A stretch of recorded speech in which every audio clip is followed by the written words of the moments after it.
want to talk about climate change, and I'm going to call it climate chaos because it's well underway. This is not gradual change. This is climate chaos.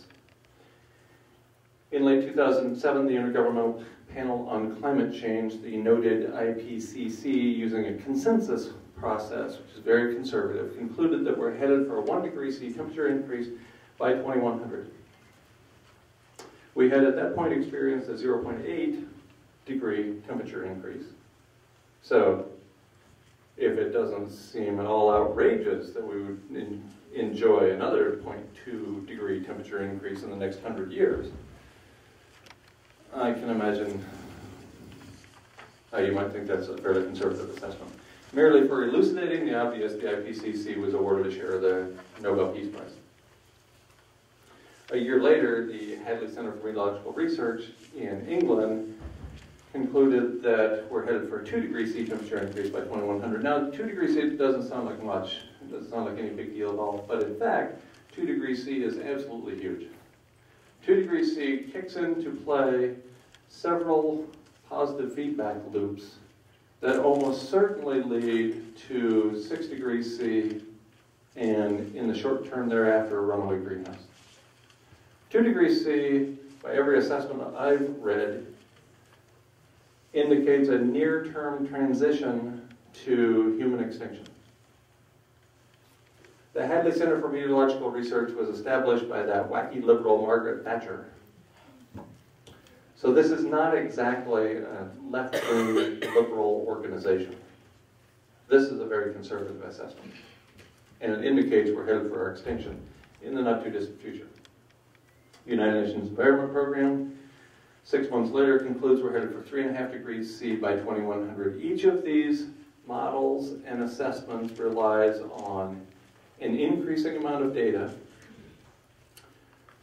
increasingly sophisticated models, and supercomputers that run ever faster.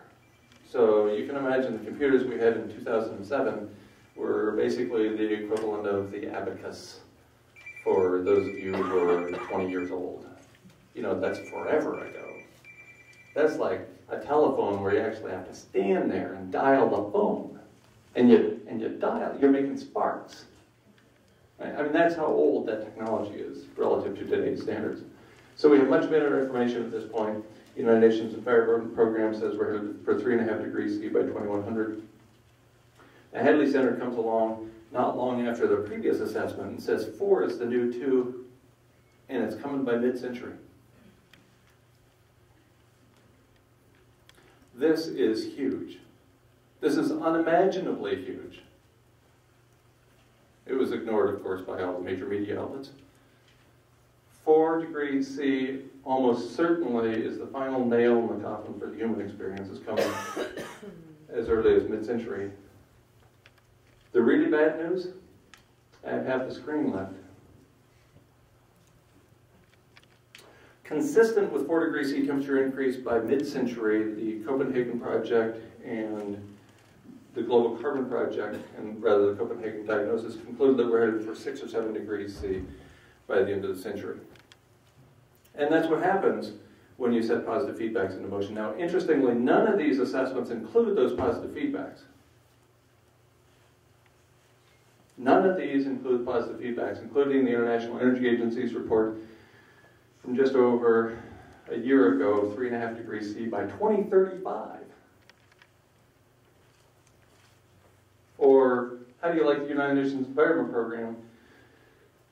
Just over a year ago, 6.4 degrees C by mid-century. 6.4 degrees C. The last time it was 6 degrees C warmer than baseline on this planet, there were snakes the size of yellow school buses living in the Amazon, and the largest mammal was the size of a shrew, because that's the largest mammal that can thermoregulate at those kind of temperatures. I gave a talk in Petoskey a couple of days ago, and it was preceded by a showing of the film, National Geographic film, 6 Degrees Could Change the World. The film was released in 2006, and they went through every 1 degree C temperature change up to 6 degrees C. And at 6 degrees C, it's a truly, truly dire outcome for human beings and every other organism on the planet.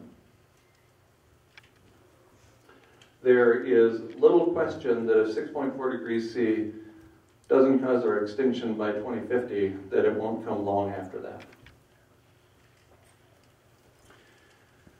The really bad news is that none of these models, none of these assessments take into account positive feedbacks.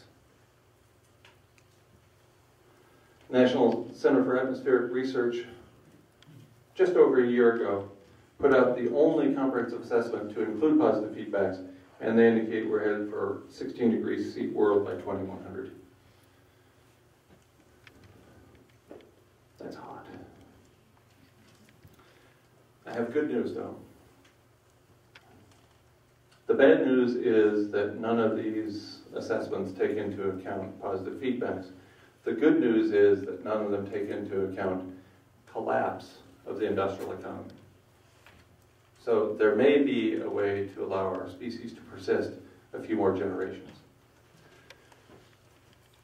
Proceedings of the National Academy of Science, one of the premier journals in all of the sciences, concludes that climate change is irreversible over temporal spans relative to human beings. That is, the CO2 that's in the atmosphere today is there for at least the next 1,000 years.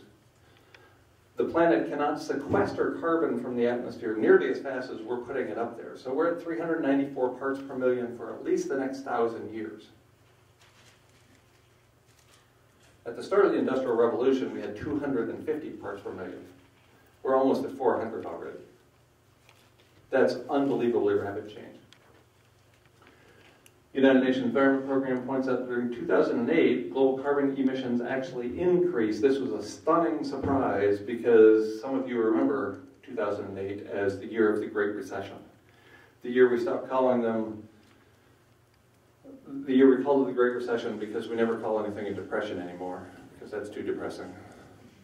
So it's just a recession. During the Great Recession, the industrial economy of the planet was not slowed enough to reduce carbon emissions. They set a record. The record, of course, has been shattered 3 times since then.